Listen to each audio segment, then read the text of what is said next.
What's up guys, and welcome to another Drift Games video, and it's a very special one in my brand new car, which as you can hear is very loud.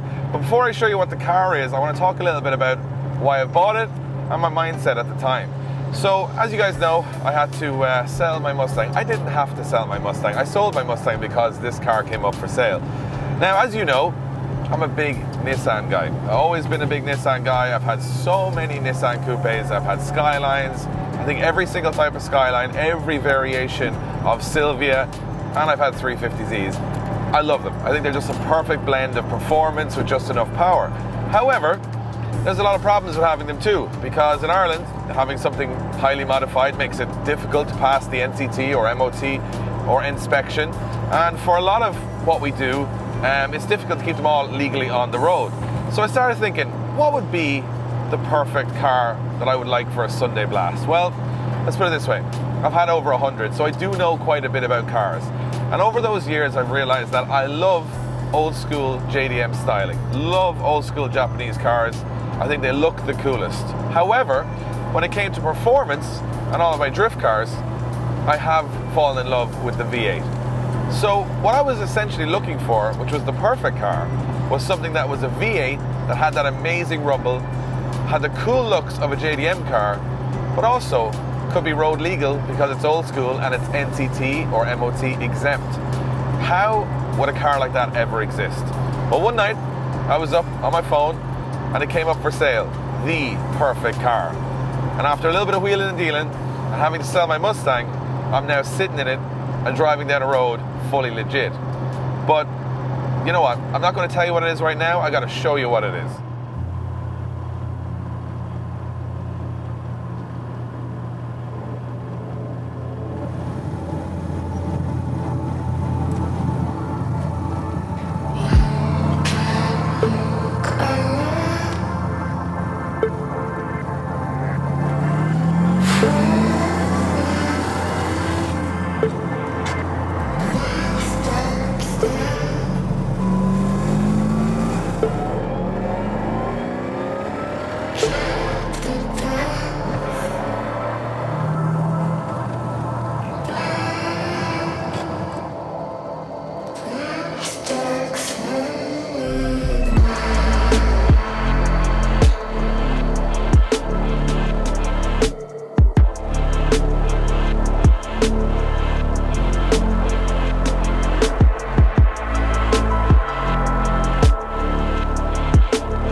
If you're in Ireland and in the market for a used car, we recommend coming here to moorfieldmotors.ie. They've got an amazing showroom, everything from SUVs to performance cars to practical cars to first-time buyers. They even have Mark II Escort rally car, although to be fair, this isn't for sale. But it does show that they're into motorsport and they're into their cars, which means they can pass that knowledge on to you. They also do full finance deals and can source it if they don't have it. Get on to moorfieldmotors.ie. They have new cars every day. Tell them we sent you. So, here she is. A car that I've wanted for so long that I never thought I'd actually ever own. And unfortunately, I did have to sell my Mustang, my drift car, the one car I didn't want to sell, to buy this. But our good friends at Dean Motors had this up for sale. It had an amazing story. I sat down one night and said, well, something's got to give. So it was unfortunately the Mustang. And here it is, my new weekend car. So what makes it so special? Well, it's got a bit of a story. So this is obviously running a V8. You might think it's a Scarab 240Z, but it's actually not an original Scarab. So Scarab was kind of like, in the 80s, a company in America were putting Chevy small blocks into 240Zs. But in this case, this is actually a restomod. So this car was brought back to a bare metal, back to a strip shell. It was stitch welded and built all the way back up. This is actually the original color of the car, but it's had everything else replaced or upgraded. It's almost like buying a brand new improved 240Z. On the outside, as you can see, it's kind of in classic 240Z mode, all the chrome, all that good stuff. And it has got the correct wheels, which are the Watanabes on this. We will be changing a lot of this stuff later, but we'll get to that later in the episode. But I do want to talk to you about how special the car is. If you can have a look at the interior. It's a 1971 car, remember. The interior is absolutely flawless.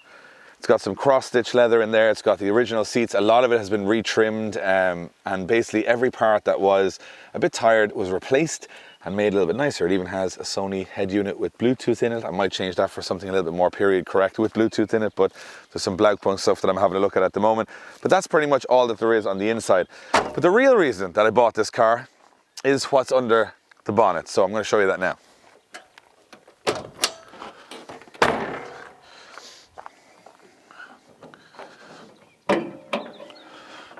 Voila. So as I mentioned on the intro, over the years I've learned that I love old school JDM styling, but I have a soft spot for American V8s, and this is a very special American V8. So a lot of these conversions you'll see done with an LS or something like that.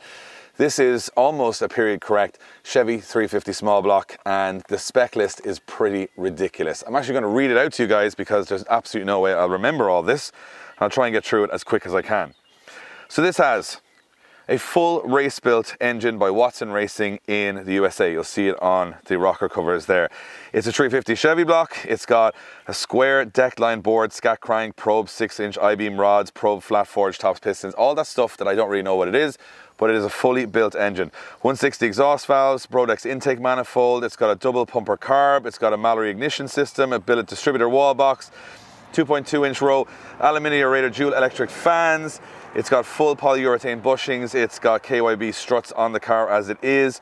It has got an Arizona Z Cars Bad Dog sub frame rails, and it's got a front brakes converted from a Toyota Hilux 4x4, and the rear brakes are from a 1987 Nissan Maxima, which is quite a fairly standard conversion on these. The crazy thing here is it's got a 4-speed transmission with an auto gear heavy duty case. So this is a cut gearbox in this car, and it also has the LSD from a 1988 300ZX. So the rear end of the car is 300ZX.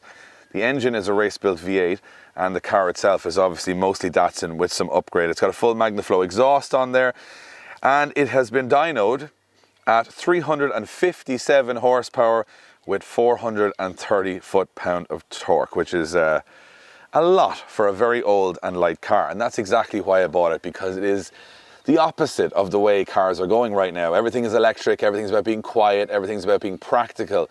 This is a huge V8, no power steering, LSD, and absolutely hilarious to drive. You feel absolutely every clunk of the gearbox right throughout the car. It's in amazing condition, but as with everything at Drift Games, it's not going to be staying this way for too long. So while this is a beautiful car, and a lot of you will say it's a very, very beautiful car, there are some changes that I want to make to it. It doesn't look how I want a car to look. I think it looks a little bit too like a middle-aged car or sort of midlife crisis car. I wanted to make it look a lot meaner. Now, what we're doing with this car is very dramatic. However, you're not going to see it on the episodes. Because we're heading away from this episode for 4 weeks of traveling, this car will be on our stand at the Old School New School show in Longford in a couple of weeks' time. It'll be on a podium, it'll be completely covered, it won't be this colour and it won't be this setup. The mechanicals will, however, remain the same. So we're not going to show you any of that transformation. We're going to just reveal the car live to you guys in the public at that show, and it's going to look completely different to this. Now, I know a lot of the purists will say, don't mess with it, it's such a perfect car. You'll see what I mean when we get to that show. But I absolutely love it. It drives hilariously, to be honest, on these tires. They're way too big. We're going to try and change a lot of this setup, change the tires to Federal semi-slicks. We're going to put some BC coilovers on there. We're going to make this car handle the power that it actually has, because at the moment I think the power is too heavy or too crazy for the chassis. So we're going to do a lot of work on making the chassis as modern as we can and drive like a modern car. But I absolutely love it. It's just a dream car. I still can't believe I actually own one. Unfortunately, I did have to give up the Mustang, but I think replacing one V8 with another V8 and one that I can drive every day rather than one that can just be used once or twice a year on the track made sense to me. So let me know what you think of the car in the comments. I absolutely love it. I can't wait to show you guys all the transformation when it's finished in a couple of weeks' time. It's going to be one of the most badass 240Zs on the planet. I can promise you that. So thanks for watching. This is our brand new build, our new project. The next time you see it, it's going to look very, very different. So let me know in the comments below what you think of the car. Make sure you subscribe to the channel, because the next time you see this, it's going to be very wild.